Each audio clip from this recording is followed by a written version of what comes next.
Festa del 2 giugno con celebrazioni in forma ridotta nel rispetto delle misure di sicurezza. Il grazie del prefetto che ha avuto un ruolo nella gestione dell'epidemia. Adesso si pensa alle prossime riaperture tra regioni. Governo bocciato dal popolo del centrodestra che questa mattina ha manifestato in Piazza dei Signori tra chi chiede l'autonomia e chi uno shock fiscale per far ripartire l'economia. Regione al lavoro su un'ordinanza per centri estivi 0-3 anni, aspettiamo una risposta del governo, noi siamo pronti a partire, ha detto il presidente Zaia. Caos trasporto pubblico con treni presi d'assalto nel fine settimana dalla regione, un appello al governo, l'assessore De Berti, i mezzi a disposizione non bastano. Paura a Santa Lucia di Piave per un incendio che sarebbe partito da un camper parcheggiato accanto ad un'abitazione, le fiamme si sono propagate anche alla casa, 2 persone intossicate. In attesa che riaprano i confini regionali in Veneto, spiagge prese d'assalto, lunghe code lungo le strade verso Jesolo che per questo ponte registra il tutto esaurito. La fase 2 della cultura, da oggi riaprono i musei cittadini gratis e per i trevigiani, prorogata fino al 27 settembre la mostra Natura in posa. Buonasera e ben ritrovati dalla redazione di Treviso. Dunque questi titoli di oggi, ma in primo piano il bollettino regionale. Dunque rispetto a questa mattina i casi sono 2 in più, uno proprio a Treviso e uno in provincia Belluno. Per quanto riguarda invece i casi attualmente positivi sono 1396. 1311 nella nostra regione, invece le persone che si trovano ancora in isolamento domiciliare. Le persone ricoverate in totale sono 378, 105 i ricoverati ancora positivi, 26 si trovano ancora in terapia intensiva, 0 invece i decessi rispetto a questa mattina. Dunque festa della Repubblica da tanti significati oggi a Treviso con il grazie del prefetto che ha avuto un ruolo nella gestione dell'epidemia, ma il prefetto guarda anche alle prossime ore quando gli spostamenti torneranno liberi su tutto il territorio nazionale. Sentiamo. Quello che si può raccomandare è che ci sia la massima cautela da parte di ciascuno, ecco, quindi non abbandonare quelle regole minimali di attenzione, di precauzione che è bene seguire, insomma, per cui meglio tenersi cautelati, anche perché non sappiamo gli scenari futuri, per quanto si pare improntata a un buon ottimismo, però non sappiamo cosa ci aspetta e quindi perché no adottare una precauzione in più, pur avendo riconquistato quelle che sono la dimensione della comunità, della socialità, visto una città molto liberi ma cauti. Liberi ma cauti. Questo in poche parole il messaggio del prefetto di Treviso a poche ore dall'apertura dei confini tra regioni dopo mesi di movimenti ridotti. Già la libertà di muoversi, che al pari delle altre libertà è stata festeggiata nel giorno della Repubblica. Una cerimonia semplice ma dal significato profondo, nel corso della quale il prefetto ha prima letto il messaggio del Presidente della Repubblica, poi ha ringraziato tutti coloro che hanno avuto un ruolo nella gestione dell'emergenza Covid. Ed è anche l'occasione, come d'altro canto riportato anche nel discorso del Presidente della Repubblica che ho appena letto, per ringraziare tutti dello sforzo fatto e della collaborazione offerta durante i 3 mesi del lockdown e del periodo dell'epidemia che abbiamo dovuto in qualche modo fronteggiare sotto vari aspetti. Ma l'emergenza non è finita, da sanitaria è diventata economica, da qui il tavolo che nei prossimi giorni vedrà proprio in prefettura sedersi comuni e categorie. Tra le preoccupazioni l'accesso al credito delle imprese e il rischio criminalità, già segnalato, ma anche i timori per alcune fasce della popolazione in particolare. Se teniamo conto che abbiamo ancora delle situazioni di disagio anche di carattere psicologico, i ragazzi ancora non vanno a scuola, io ho ricevuto nei giorni scorsi alcune lettere, mi hanno colpito, di genitori che chiedono la riapertura delle scuole, perché evidentemente adombrano tutta una serie di situazioni che effettivamente, come di tutto, può contribuire a creare delle situazioni di tensione, di disagio economico, delle situazioni familiari, delle situazioni anche sanitarie che eventualmente sono state necessariamente in questi giorni, in questi mesi trascurate. Una festa della Repubblica che è di ripartenza, come insegnano la memoria e la storia. Persone più deboli, esposte a nuove forme di povertà, deprivazione e discriminazione. Governo bocciato, questo è il giudizio del popolo di centrodestra che questa mattina ha manifestato in Piazza dei Signori tra chi chiede l'autonomia e chi uno shock fiscale per far ripartire l'economia. Noi vogliamo l'autonomia, siamo per la Costituzione, rispettiamo la Costituzione prevede l'autonomia e soprattutto per la democrazia. Il popolo veneto si è espresso con un referendum dove chiede allo Stato l'autonomia e noi sulla base di questo referendum chiediamo che venga rispettata la Costituzione italiana. Autonomia e Repubblica, per il popolo del centrodestra nessuna contraddizione in termini e così l'inno di Mameli si alterna a slogan serenissimi.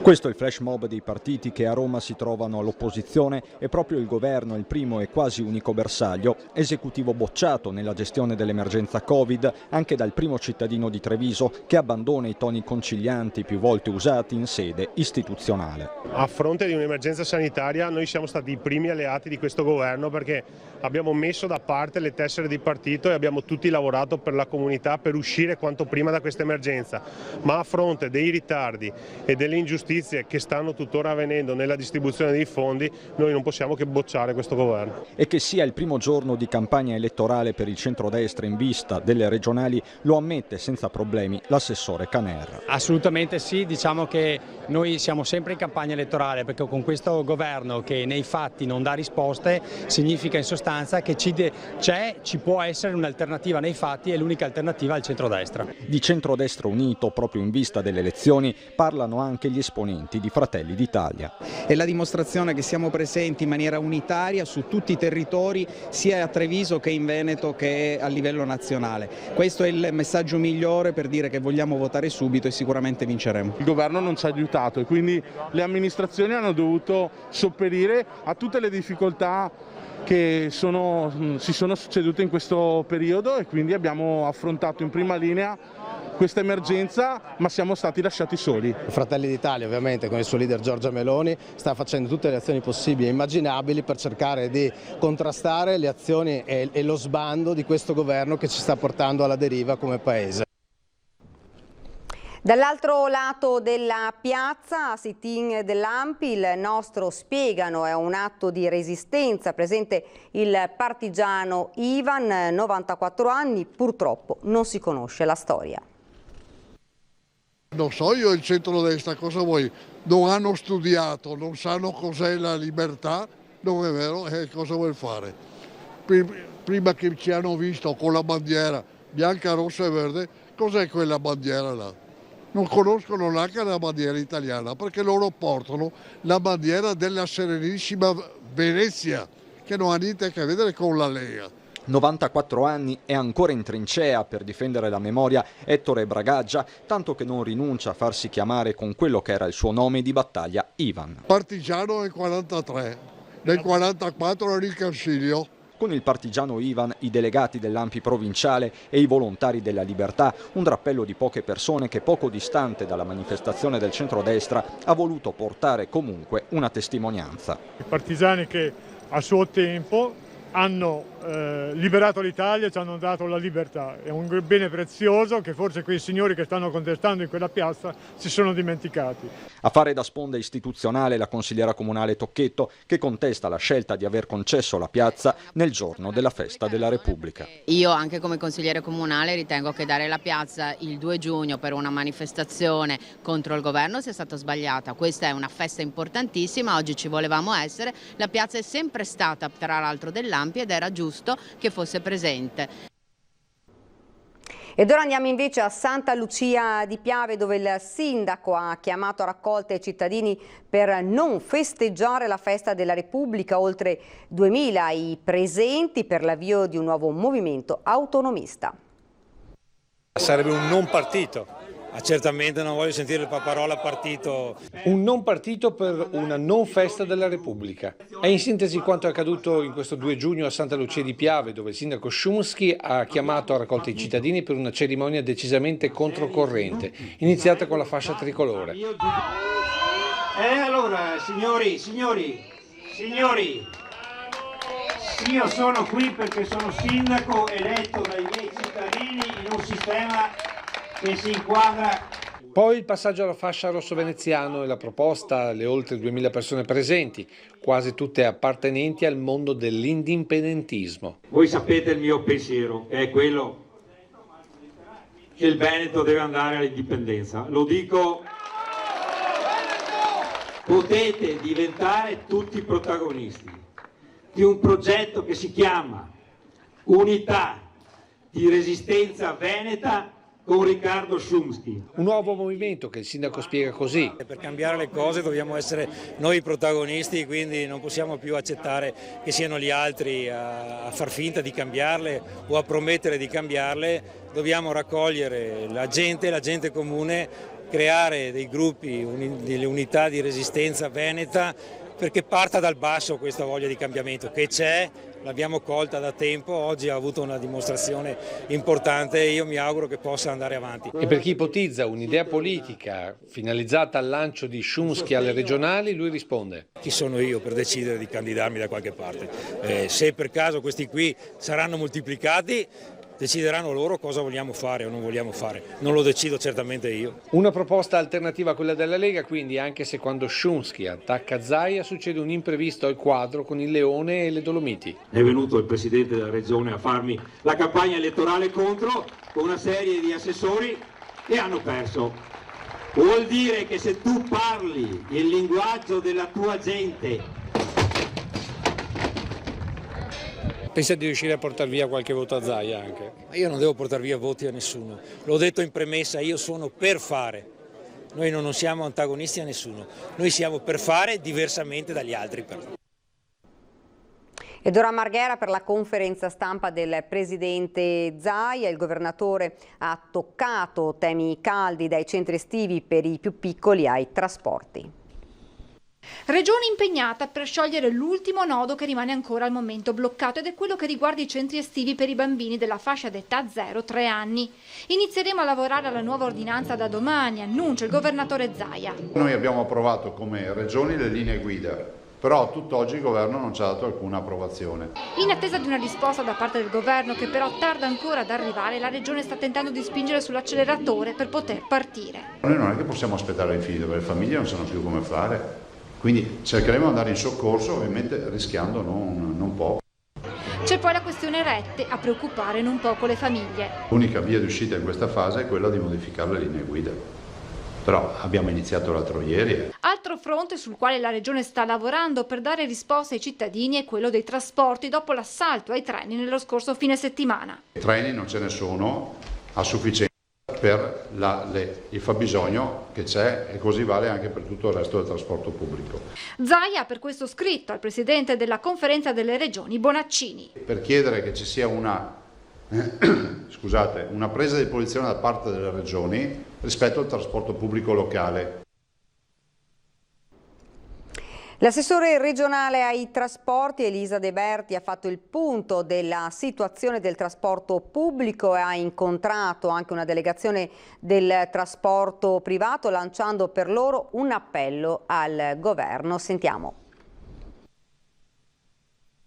L'obiettivo è quello di arrivare nel trasporto pubblico, nel trasporto privato, così com'è nel trasporto privato diciamo degli NCC, così com'è nel trasporto privato della macchina del privato cittadino, di arrivare ad utilizzare la mascherina e di poter occupare tutti i posti come si faceva prima. L'assessore regionale ai trasporti è chiara, oggi abbiamo un potenziamento con 27 treni, ha dichiarato durante la conferenza stampa del presidente, ma nel momento in cui noi dal 14 giugno ritorniamo ad un'offerta di servizio che si avvicinerà, guardate, sarà dell'83-85%, ma di fatto su alcune linee sarà il 90-100% dei treni pre-Covid, io non avrò la scorta di treni per poter rinforzare. E quindi abbiamo tutta la partita economica. L'obiettivo è di arrivare a un accordo comune tra le regioni in modo che si possa tornare alle capienze originali con le dovute precauzioni. In mattinata poi anche la categoria del trasporto privato ha fatto sentire la propria voce. Quando si parla di trasporto si parla di aerei, di treni o di TPL, mai di queste aziende private che comunque movimentano capitali e investimenti e hanno dei dipendenti a cui devono rispondere. Quindi noi siamo qui a chiedere un aiuto per queste questi nostri lavoratori e un aiuto al settore. Un appello che ha trovato l'appoggio dell'assessore De Berti. Io chiedo veramente che l'associazione di categoria che li dovrebbe tutelare, che porti sul tavolo delle attività produttive, quindi con il collega Marcato, anche le loro esigenze, perché io ho avuto un confronto anche con il collega Marcato e mi ha confermato che le loro esigenze non sono state portate sul tavolo. E un appello al governo che parli un po' di più con le regioni, che forse le regioni riescono a far capire e a portare gli interessi trasversali di tutte le realtà del nostro territorio. Siamo alla cronaca, ancora nessuna notizia di Milos Janic, 36enne di origine serba ma da anni residente a Villorba. L'uomo è scomparso dalla sua abitazione venerdì pomeriggio, alla famiglia ha lasciato un biglietto con scritto "Non venitemi a cercare". Immediatamente è stata denunciata la scomparsa alle forze dell'ordine che da giorni lo stanno cercando. Al momento della scomparsa Milos indossava una maglietta rossa, un cappellino nero e uno zaino nero. Di sicuro si è allontanato a piedi, chiunque lo vedesse deve avvertire i carabinieri.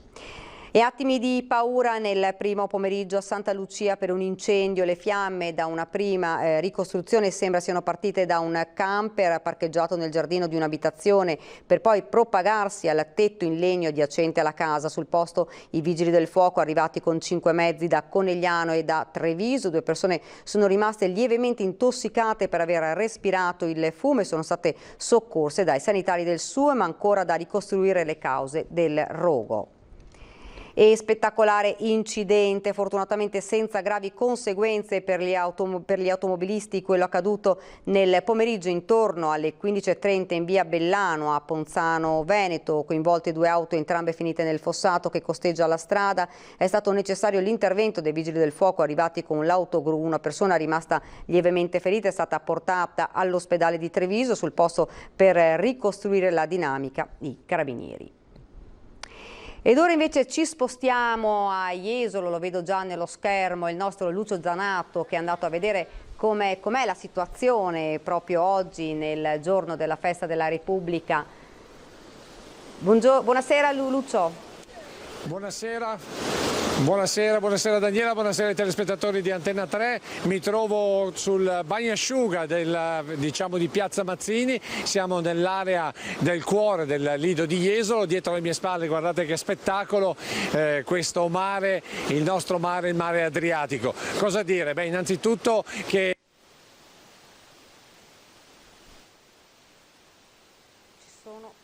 rialzare il volume, dicevo appunto è partita la stagione per quanto riguarda diciamo proprio in questo ponte di apertura, una stagione fatta soprattutto di molta gente, molti veneti che sono arrivati qui nel nostro litorale. Ho visto molto traffico per quanto riguarda il traffico di partenza, cioè di rientro in questa giornata, segno che c'era molta gente in spiaggia, tanto è vero che la città, il Lido di Jesolo, l'ho trovato bloccato intorno dalle 17 di oggi pomeriggio. Per quanto riguarda la spiaggia ho sentito i gestori, tutto quanto esaurito per quanto riguarda i lettini, molta gente sul litorale, insomma sta incominciando tutto molto bene per quanto riguarda la zona, sebbene ci sia stati questi 3 mesi di fermo. Adesso tutti aspettano diciamo così, il turismo da Oltralpe, visto che c'è l'apertura da domani delle frontiere, e quindi tutto un auspicio per iniziare bene una stagione partita, diciamo, con molti punti di domanda che in questo momento si stanno sciogliendo. A te Daniela. Lucio Zanato che è andato a Jesolo, insomma, per vedere, l'avete visto comunque la spiaggia di Jesolo oggi un tutto esaurito, pieno di trevigiani, pieno di turisti che insomma finalmente sono tornati al mare. Ed ora invece torniamo però a Treviso, un'attività su 4 non ancora riaperto, è emerso un'indagine dell'ufficio studi di Confcommercio Treviso, c'è bisogno di liquidità e un sostegno, altrimenti il rischio è che molte aziende non ce la faranno a ripartire. Vediamo. Il 18 maggio è stato il giorno della riapertura per molte attività. La Confcommercio ha promosso uno studio per vedere come stava andando la situazione dopo 68 giorni di chiusura totale. Innanzitutto una sola attività su 4 ha riaperto i battenti, altri hanno scelto di aspettare la fine di questa settimana che coincide con la chiusura delle scuole e la speranza della riapertura dei confini. Tuttavia il sentiment, esclusi i locali che lavorano con l'aperitivo, che è un fenomeno sappiamo tutto italiano e che quindi godono un pochino di questo lavoro con i giovani, escluso poi il weekend, inteso come venerdì, sabato e domenica, complessivamente i ricavi vengono individuati in calo del 50%. Una situazione difficile, per questo, spiega la Presidente, c'è bisogno di un sostegno da parte del Governo. Servono sostanzialmente delle misure concrete e urgenti che vadano nella direzione di finanziamenti a fondo sostegno al reddito, quindi con contributi a fondo perduto, che sono stati annunciati dal Governo ma che non si sono visti. Nel frattempo è previsto un incontro con la Regione. Saremo dopodomani in webinar e attendiamo dei chiarimenti relativamente appunto agli interventi che la Regione Veneto intende stanziare in aggiunta a quanto già annunciato dal Governo. Per il momento, ha spiegato la Presidente, sono scarsi anche i pranzi e le cene che soprattutto i lavoratori facevano nei ristoranti e pizzerie. Bisognerà attendere l'arrivo dei turisti e la riapertura dei confini per capire cosa accadrà. Il rischio, qualora non ci fossero sostegni. Il 28% delle aziende che abbiamo intervistato nel corso di questa indagine, in assenza di un miglioramento delle condizioni di business, valuterà la definitiva chiusura. Quindi ci aspettiamo sì una ripresa nel corso dei prossimi mesi, ma anche attenzione nel corso dei mesi dopo l'estate, perché lì ci sarà una probabile di nuovo fase di riassestamento preinvernale. Ed ora ci fermiamo per una piccola pausa pubblicitaria.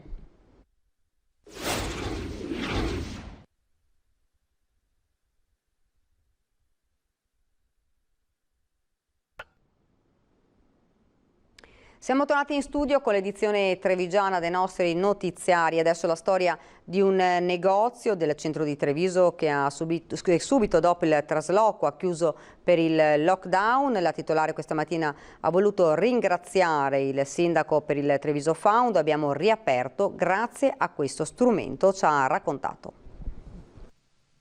Il 7 di marzo abbiamo fatto il trasloco facendo le corse per non chiudere tanti giorni l'attività. Avevamo chiuso il 27 di febbraio a San Leonardo e abbiamo aperto il 7, che era un sabato, inaugurazione sottotono perché c'erano già delle restrizioni, ma chi avrebbe mai pensato a una cosa del genere? Una corsa contro il tempo per ultimare il trasloco, poi poche ore dopo il lockdown con tutto il suo carico di timori e incertezza. È la storia della pelletteria Soligo, uno dei marchi più noti del centro di Treviso, per 52 anni in Calmaggiore. Un aiuto concreto poi è arrivato dal comune di Treviso con il Treviso Found, che nelle scorse settimane ha istituito un sistema di finanziamento per le piccole imprese. Siamo riusciti a rientrare con il Treviso Found e a dire la verità i soldi ci sono arrivati proprio ieri, siamo andati a fermare in banca e senza quello avremmo avuto grosse difficoltà a ripartire. Per questo la signora Sandra ha voluto ringraziare di persona il primo cittadino intercettato per strada tra un flash mob e le cerimonie ufficiali del 2 giugno. Un riconoscimento per l'attività poi è arrivato proprio nelle settimane dure della chiusura anche dalla Camera di Commercio per la fedeltà al lavoro e al progresso. Queste le motivazioni. Insomma, le premesse per essere fiduciosi ci sono nonostante tutto. Il fine settimana i trevigiani cominciano a muoverci, c'è un po' di paura, un po' di ansia, ma i nostri clienti ci vengono a trovare. Comunque dai, stamattina facendo 2 passi per Treviso prima di aprire, siamo venuti qua anche se è festa, ho visto Treviso ed è stupenda Treviso, dai, non ci si può non innamorare e Treviso non può non ripartire. Il presidente della provincia di Treviso, Marcon, non nasconde le sue preoccupazioni per il prossimo anno scolastico. Dobbiamo intervenire sull'edilizia scolastica, ma servono più risorse e meno burocrazia. C'è una platea di spettatori in attesa di sapere dal governo come e quando l'anno scolastico inizierà, tenendo conto delle indicazioni fornite dal Ministero dell'Istruzione. Da un lato famiglie e docenti, dall'altro le istituzioni chiamate ad intervenire in materia di edilizia scolastica.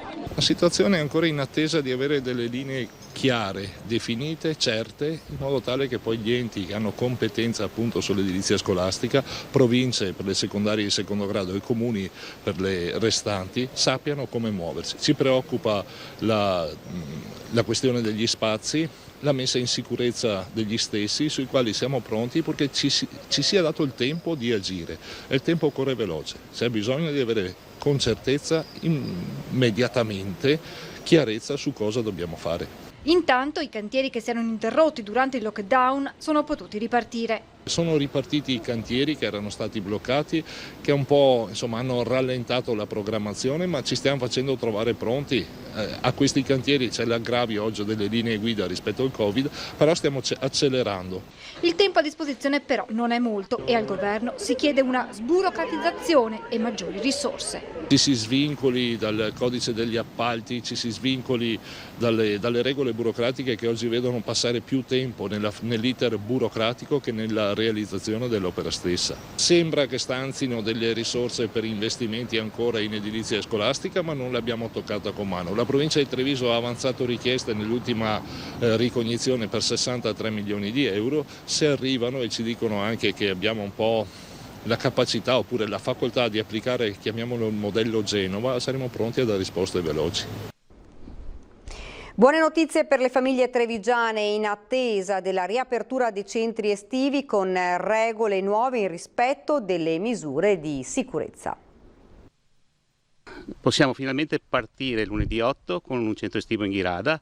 Dunque dopo tanta attesa prende il via lunedì il primo centro estivo a Treviso in risposta alle richieste delle famiglie preoccupate di dove poter lasciare i bambini ora che gran parte dei genitori hanno ripreso il lavoro. Le linee guida ultime sono arrivate solo venerdì pomeriggio, quindi non le abbiamo in mano da tantissimo, e soprattutto il problema economico, perché il problema maggiore è trovare delle risorse per abbattere i costi per le famiglie. Bisogna invece attendere ancora un po' per la ripartenza degli altri centri estivi nella Marca. Gli altri centri di Treviso dovrebbero partire, quelli comunali, in luglio. Stiamo vedendo invece con altre piccole realtà di poter partire prima per venire incontro all'esigenza. Anche nei comuni limitrofi intorno a Treviso stiamo lavorando parecchio. Devo ringraziare tantissimo tutti gli assessori e tutti gli impiegati dei diversi comuni, perché abbiamo passato sabato, domenica, anche stamattina con qualcuno a lavorare nonostante sia festa per cercare di risolvere i problemi tecnici. Risolto il nodo delle aperture, ora a preoccupare le famiglie sono le rette che si annunciano elevate rispetto agli anni scorsi. Si alzano tantissimo le rette, vedo che molti comuni stanno facendo i salti mortali per trovare dei finanziamenti o delle risorse interne per abbassare i costi alle famiglie. Intanto sono molte le novità che attendono educatori e ragazzi per questi centri estivi post-emergenza. Ogni singolo gruppo di bambini avrà il suo animatore e farà un'attività di centro estivo che non prevede il contatto con gli altri gruppi, quindi vanno completamente cambiate le attività. Stiamo lavorando su questo da parecchio tempo. Musica in ogni angolo della città, da Piazza Borsa a Sant'Agostino, questo il flash mob organizzato questa mattina dalla banda musicale cittadina. Alle 10 Nino Di Mameli in contemporanea, poi si è spaziato dal pop alla tradizione. Il Covid-19 non ha fermato la musica, anzi.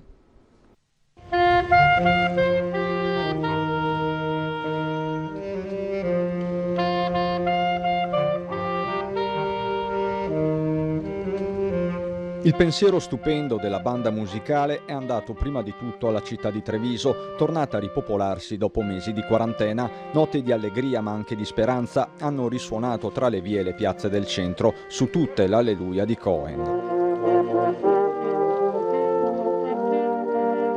Davanti alle autorità immancabile Nino Di Mameli.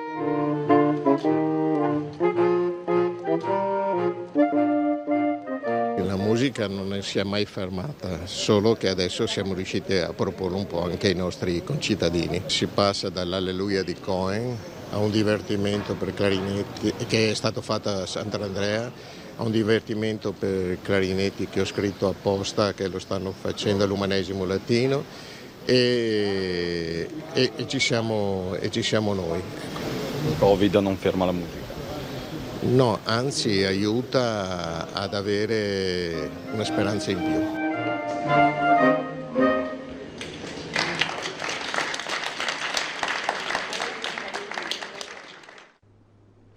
Musei civici aperti e gratuiti per i trevigiani, prorogata fino al 27 settembre la mostra Natura in Posa con i capolavori del Museo di Vienna. Si riparte anche dalla cultura. Un periodo difficile per arte e cultura, la mancanza dei turisti ha messo a dura prova l'intero comparto. Il turismo non è ripartito, non partirà purtroppo presto. Io spero ed auspico solo, ma è imprevedibile, che queste iniziative diano un segnale importante. Così a Treviso è stata promossa un'iniziativa importante. I musei civici Luigi Bailo e Santa Caterina saranno aperti e gratuiti per i trevigiani. Intanto è stata prorogata la mostra Natura in Posa. La gente non è mancata. Un bellissimo segnale, ripartire dalla bellezza e dall'arte. Oggi un sacco di gente, nonostante ci sia il sole. Offriamo la proroga della grande mostra Natura in Posa fino al 27 settembre. Quindi l'opportunità straordinaria di vedere i capolavori del Cinquecento, del Kunsthistorisches Museum di Vienna, uno dei musei più importanti al mondo, e quindi la storia dello still life, della natura morta, di questo genere fantastico, delle Vanitas, per vederli qua a Treviso. Ma questo non è tutto, tante le iniziative in programma per quest'estate a Treviso, non solo. Per dare un segnale forte di ripartenza, tutta la settimana anche la grande mostra sarà gratuita per tutti, e dopo il 7, ogni martedì e mercoledì per tutti i trevigiani, ovvero chi è nato a Treviso e chi è residente a Treviso, saranno gratuiti i musei civici e le collezioni permanenti. Noi crediamo e speriamo nella ripartenza, ma per ora la situazione è difficile, ci spiega Gianni Garatti. Fino a che la gente non si potrà muovere fuori dai confini non riusciremo a ripartire. Tutti i gruppi sono stati cancellati, conferma. Abbiamo bisogno di una mano molto forte dai governi, abbiamo bisogno di un sostegno consistente, un sostegno certo che non sta arrivando, e ci stiamo arrangiando per conto nostro. Ed ora siamo alla nostra rubrica Bimbi in TV, quindi guardiamo insieme le immagini e i video che ci avete spedito dei vostri bambini.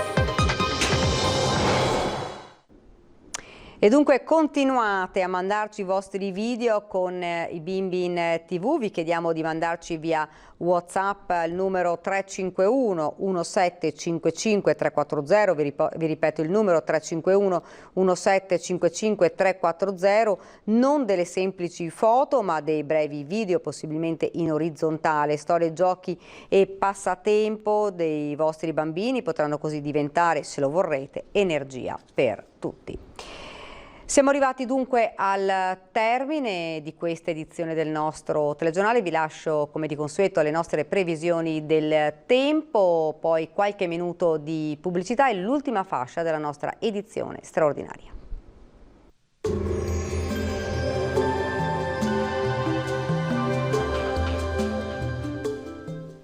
Pizza e bruschetta Enzo da Rosso, totalmente artigianali, non surgelate, senza conservanti e del nostro territorio, nei migliori supermercati.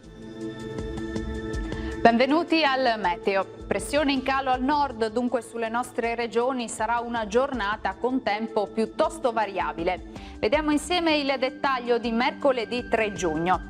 Sul Veneto, dopo un avvio di giornata stabile e soleggiato, al pomeriggio e soprattutto in serata la situazione è destinata a peggiorare con fenomeni temporaleschi via via più diffusi, localmente anche intensi, specie durante la notte. Temperature comunque calde, minime tra i 13 e i 17 gradi, valori massimi oscillanti invece tra i 23 e i 29 gradi all'incirca. Stessa situazione anche sul Friuli Venezia Giulia, con ampio soleggiamento dappertutto. Dalle ore pomeridiane avremo più nubi con rovesci diffusi. Temperature minime fino a 17 gradi, massime tra i 24 e i 26 gradi. Ci spostiamo infine sul Trentino Alto Adige, anche qui inizialmente tanto sole, poi nel pomeriggio e soprattutto in serata piogge diffuse localmente di moderata intensità. Temperature minime sui 14-15 gradi, massime invece fino a 28 all'incirca. Dal meteo di Antenna 3 per ora è tutto, arrivederci al prossimo aggiornamento.